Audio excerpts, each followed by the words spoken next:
সুপ্রিয় ভিউয়ার্স, আসসালামু আলাইকুম। আজকে আমি আপনাদের সাথে শেয়ার করব তেলাপিয়া মাছ দিয়ে উত্তরবঙ্গের বিখ্যাত আলুঘাটির একটি রেসিপি। এই রেসিপিটি তৈরি করার জন্য আগে থেকে আমি কিছু আলু নিয়ে নিয়েছি, আর আলুগুলোকে আমি খুব ভালো মতো ধুয়ে পরিষ্কার করে নিয়েছি। আলুতে অনেক ময়লা থাকে, তাই আলুগুলোকে আমি ভালোভাবে ধুয়ে পরিষ্কার করে নিয়েছি।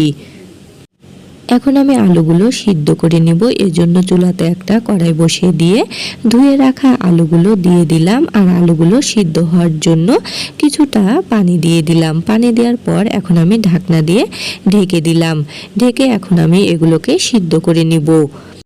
কিছুক্ষণ পর ঢাকনা উঠিয়ে এখন আমি আলুগুলোকে একটু নেড়ে দিব। এ পর্যায়ে আলুগুলো নেড়ে দিলে খুব সহজে আলুগুলো সিদ্ধ হয়ে যাবে। আলুগুলো আবারও আমি নেড়ে দেওয়ার পর ঢাকনা দিয়ে ঢেকে দিলাম।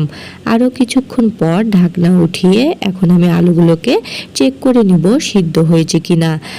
আমি চেক করে নিয়েছি, আলুগুলো সিদ্ধ হয়ে গিয়েছে। এগুলোকে আমি নামিয়ে খোসা ছাড়িয়ে নিয়েছি, আর এখন আমি এগুলোকে হাত দিয়ে আলুগুলোকে ভেঙে নিব। আলুগুলো ভাঙার সময় অবশ্যই হাত দিয়ে এভাবে করে ভাঙবেন। চামচ দিয়ে করলে একটু সমস্যা হবে। আলুগুলো ভাঙার সময় অবশ্যই একটু গোটা গোটা রাখবেন। যেভাবে ভর্তা করে ওভাবে ভাঙতে যাবেন না, তাহলে আলু ঘাটিটা করলে খেতে ভালো লাগবে না। একটু গোটা গোটা থাকবে, এভাবেই ভেঙে নেবেন।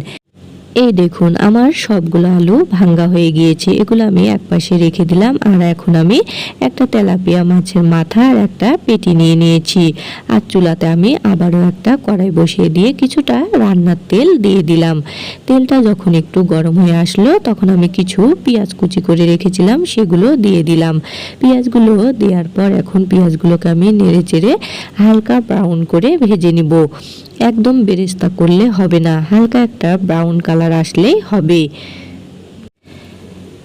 পেঁয়াজগুলো নাড়তে নাড়তে এই দেখুন ব্রাউন কালার হয়ে গিয়েছে। আর এখন আমি আদা রসুন জিরা একসাথে 3টা উপকরণ বেটে রেখেছিলাম, সেগুলো দিয়ে দিলাম। আর আমি বাটি ধোয়া কিছুটা পানি দিয়ে দিলাম, তাহলে মশলাগুলো কষানো ভালো হবে। আমি আদা রসুন জিরা বাটা 1 চা চামচ করে মোট 3 চা চামচ নিয়েছি।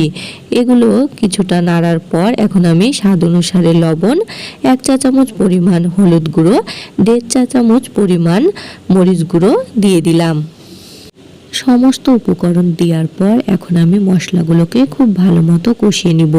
মশলাগুলো এখন আমার কষানো হয়ে গিয়েছে। যখন মশলাগুলোর উপর দিয়ে তেল ভেসে উঠবে তখন বুঝবেন মশলাগুলো কষানো হয়ে গিয়েছে। এখন আমার মশলাগুলো কষানো হয়ে গিয়েছে, আমি মাছগুলো দিয়ে দিলাম। দেওয়ার পর আমি 1 মিনিট মতো ঢাকনা দিয়ে ঢেকে দিলাম। 1 মিনিট পর ঢাকনা উঠিয়ে এখন আমি মাছগুলোকে উল্টিয়ে দিচ্ছি। মাছগুলোকে উল্টে দেওয়ার পর আমি আবারও এগুলোকে ঢাকনা দিয়ে ঢেকে কিছুক্ষণ কষিয়ে নেব। মাছগুলো যত ভালোভাবে কষাবেন আলু ঘাটিটা তত রান্নার পর খেতে ভালো লাগবে। ঢাকনা দিয়ে ঢেকে দেওয়ার আরও কিছুক্ষণ পর মাছগুলোকে এখন আমি আবারও নেড়ে দিচ্ছি। মাছগুলোকে এই পর্যায়ে নাড়াচাড়ার পর আমি এতে কিছুটা পানি দিব। পানি দেওয়ার পর মাছগুলোকে আবারও আমি কিছুক্ষণ ঢাকনা দিয়ে ঢেকে কষিয়ে নেব। এভাবে মাছগুলোকে একটু সময় নিয়ে কষালে মাছের যে একটা আষ্টা গন্ধ থাকে সেটা সহজেই চলে যাবে, আর আলু ঘাটিটা রান্নার পর খেতে ভালো লাগবে। এখন আমি ঢাকনা দিয়ে ঢেকে দিয়েছিলাম, তারপরে কিছুক্ষণ পর ঢাকনা উঠিয়ে এখন আমি মাছগুলোকে নেড়ে দিচ্ছি। আর আমার এই মাছগুলো কষানো হয়ে গিয়েছে। আর আমি যে আলুগুলো সিদ্ধ করে রেখেছিলাম এখন আমি এর মধ্যে দিয়ে দিলাম। দেওয়ার পর এই আলুগুলোকেও মাছের সাথে খুব ভালো মতো নেড়ে চেড়ে কষিয়ে নিব। আর যে মাছের মাথাটা দিয়েছিলাম সেটা এখন এভাবে করে ভেঙে দিব। আলুগুলোকে কষাতে কষাতে আমি মাছের মাথাটাকে এভাবে করে ভেঙে নিব, তাহলে আলুর সাথেও মাছের মাথাটা ভালো মতো আবারও কষানো হয়ে যাবে, আর আষ্টা গন্ধটা সহজে চলে যাবে। আমি বেশ কিছুক্ষণ ধরে এই আলুগুলোকে কষিয়ে নিয়েছি। এর বেশি কষালে তলে পুড়ে লেগে যাবে। এখন আমি পানি দিয়ে ঝোল দিয়ে দিব। আমি কিছুটা পানি দিলাম, আরও কিছুটা পানি পরে দিব। এখন আমি আলুগুলোকে খুব ভালো মতো নেড়ে পানির সাথে মিক্সড করে নিচ্ছি। আলুগুলোকে খুব ভালো মতো নেড়ে চেড়ে সমস্ত উপকরণের সাথে মিশিয়ে নিয়েছি। এখন আমি আরও কিছুটা পানি দিয়ে দিলাম। পানি দেওয়ার পর আবারও এগুলোকে একটু নেড়ে দিচ্ছি। এখানে বেশি পরিমাণ পানি দেওয়ার প্রয়োজন নেই, কারণ আলুগুলো আগে থেকে সিদ্ধ করা আছে। এখন আমার নাড়াচাড়ার পর ঢাকনা দিয়ে ঢেকে দিলাম।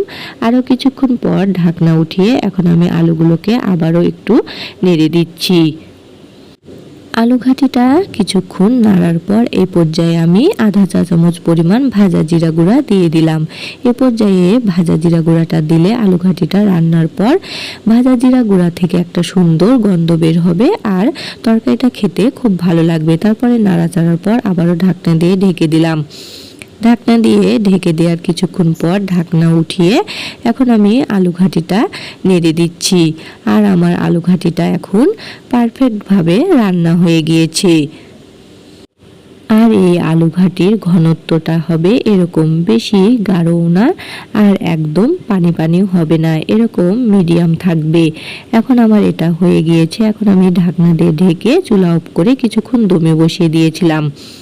কিছুক্ষণ দমে বসানোর পর এটা একটু ঠান্ডা হয়ে আসলে এখন আমি এগুলোকে একটা বাটিতে সার্ভ করব। এখন আমি একটা বাটিতে এগুলোকে সার্ভ করেছি। কি অসাধারণ একটা মজাদার আলু ঘাটি হয়েছে। ভিডিওটি ভালো লাগলে অবশ্যই বেশি বেশি লাইক, কমেন্ট এবং শেয়ার করবেন। সবাই ভালো থাকবেন। আল্লাহ হাফেজ।